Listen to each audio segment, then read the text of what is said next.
Here we have the Cissell form finisher. We got it hooked up to 115 volts, and we're going to show you that it works.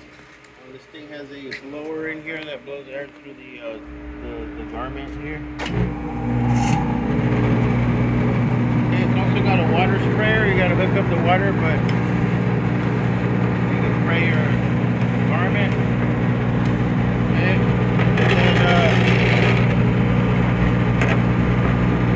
Your steam goes in here, but we're gonna put air so we can like simulate that.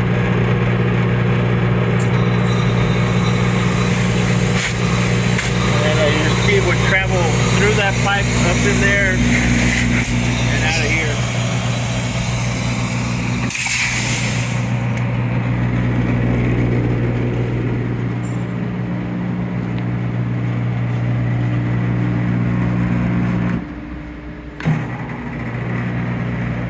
And these right here, they don't really get used. We've got these drawstrings where you can adjust your dress.